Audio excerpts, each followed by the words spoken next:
Hello and welcome to Spectrum News. I am Rachel David White, coming to you live from Uyo, the capital city of Akwa Ibom State. Let's take a look at the headlines. President Tinubu seeks UN support in fight against terrorism. NLC declares two-day warning strike from Tuesday, September 5th over effect of subsidy removal. Plus, Pope visits Mongolia for first time amid strained relations with China, Russia. We'll bring you details of the stories and many more in a moment.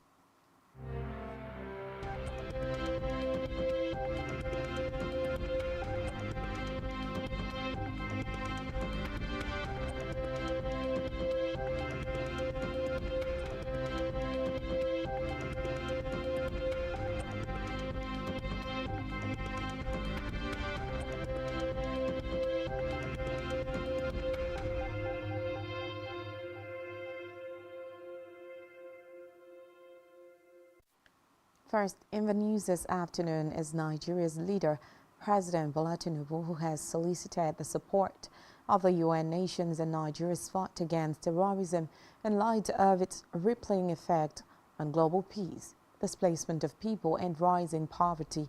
Tinubu met the appeal at the audience with the Under Secretary General of the United Nations Office on Counterterrorism, Vladimir Voronkov. At the State House, the president noted that terrorism had consistently reversed the gains in development and increased instability in families and communities.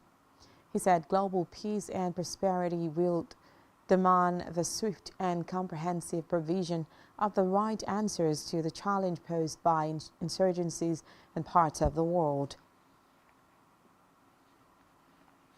Meanwhile, President Bola Tinubu has emphasized his support for a robust public-private sector partnership to grow the economy, saying his administration's sustained, bold, and coordinated reforms are anchored on a strong adherence to accountability and transparency. Speaking at an audience with members of the board and management of the Nigeria Economic Support Group, NESG, at the State House, Abuja, the president reiterated his unequivocal resolve to fully implement the 8 priority reform areas under the Renewed Hope agenda within the next 3 years. Looking backwards is retrogressive for any reformer. Looking forward can give you on the lips that will propel you in the right direction. We need think tanks on agriculture. I don't see why Nigeria will be so blessed with greenery and good soil and not have a commodity exchange.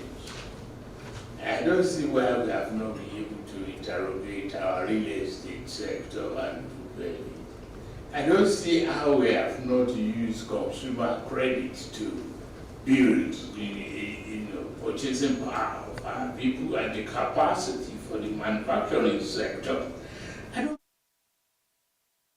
Also speaking, the chairman of NESG, Oluni Yusuf, welcomed the economic reforms announced by the Tinubu administration, specifically with respect to fuel subsidy removal, foreign exchange rate harmonization, food security and palliatives to subnational governments. He pledged that the NESG would work with the newly inaugurated cabinet to achieve the 8-point agenda of the administration. And encourage that there will be a lot of transparency and accountability in the distribution of those palliatives so that they really can get them to the poor and needy Nigerians who barely need the assistance. Having said that, there are quite a number of other action steps, other reforms that we are all eager and waiting. And we are glad again that the FEC, the Executive Cabinet, has now been inaugurated. We'll be working with quite a number of our colleagues in the ministries to push some of your reforms agenda along the 8-point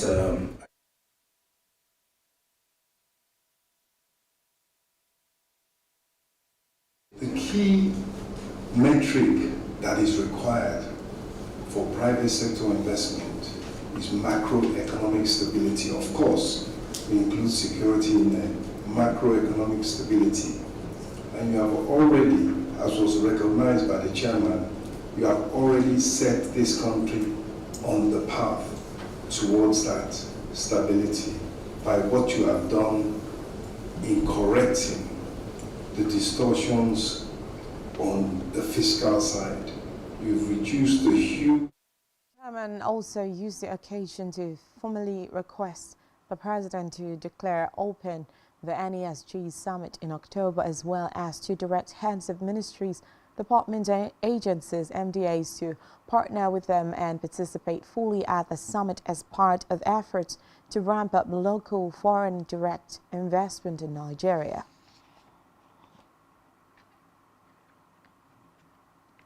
In the meantime, President Bola Tinubu has suggested that 9 months is enough for the Niger military junta to return the country to civilian rule after seizing power from President Mohamed Bazoum on July 26. Tinubu said this when he received the Nigeria Supreme Council of Islamic Affairs led by the Sultan of Sokoto, His Eminence Mohammed Saad Abubakar III, at the State House.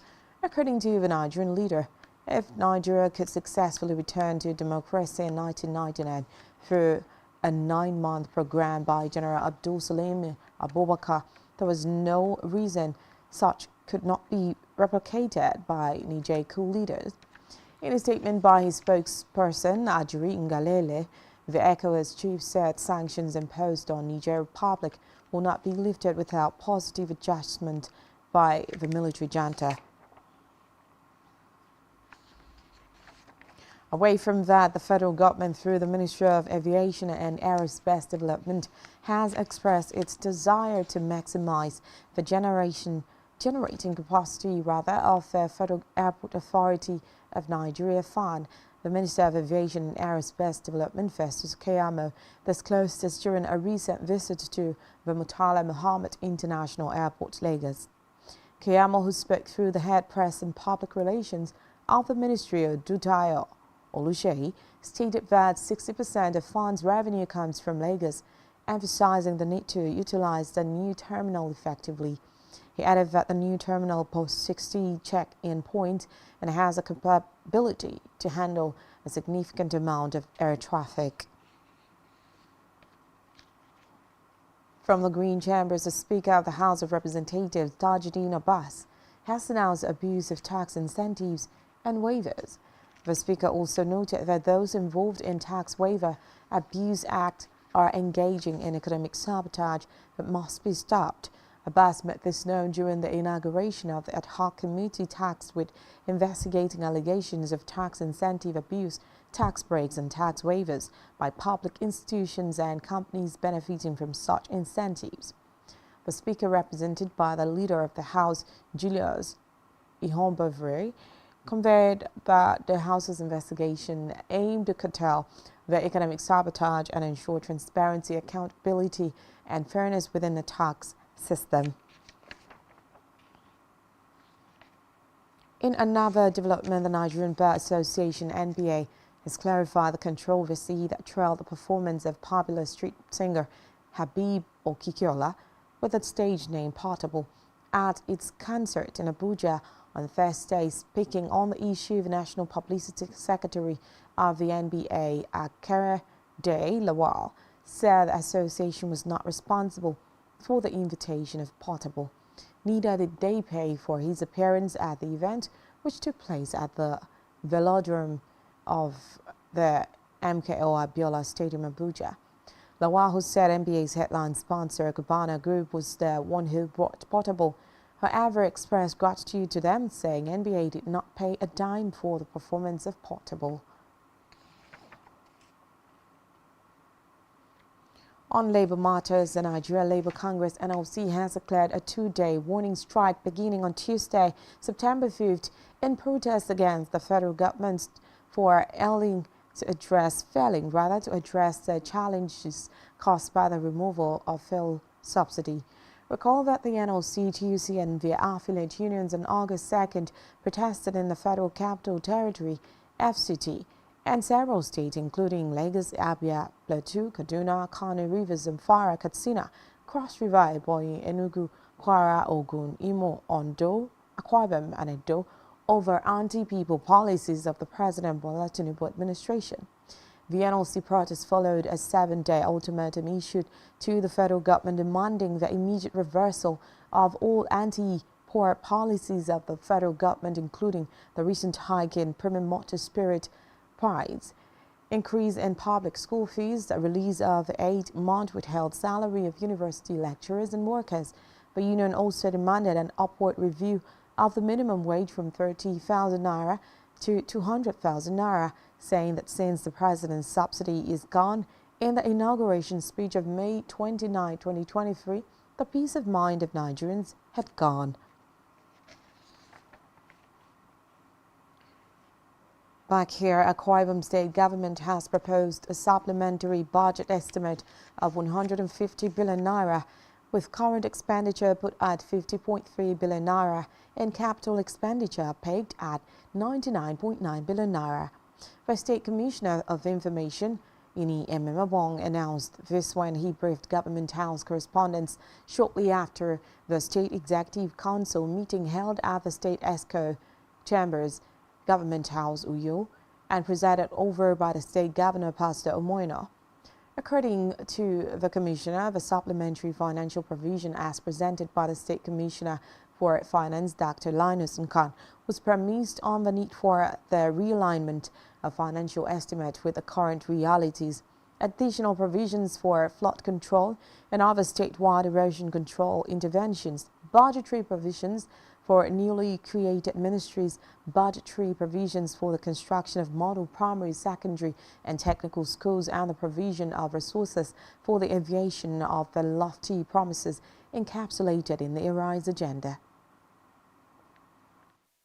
Supplementary budget as presented by the Commissioner for Finance was totaling 150 billion, broken into recurrent 50 billion, 310 million, 140 million, 850, while capital took 99,689,859,150. A combination of both will give you 150 billion.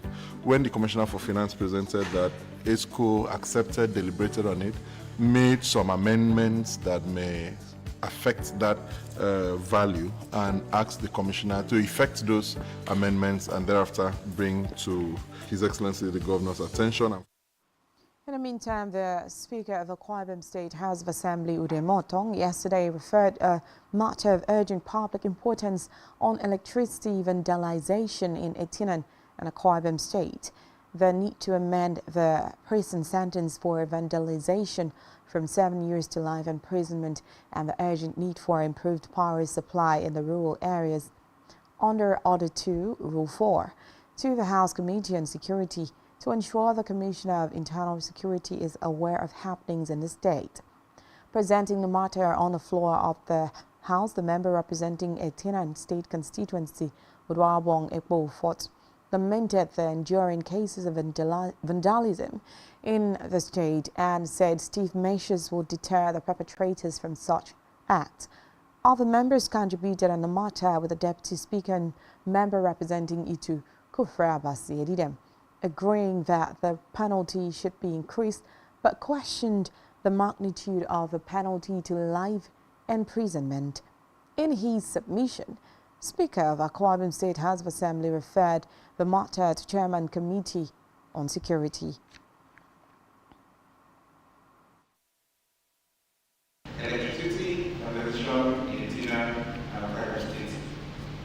need to amend the prison sentence for an addition from 7 years to life imprisonment and urgent need for improved power supply in global areas.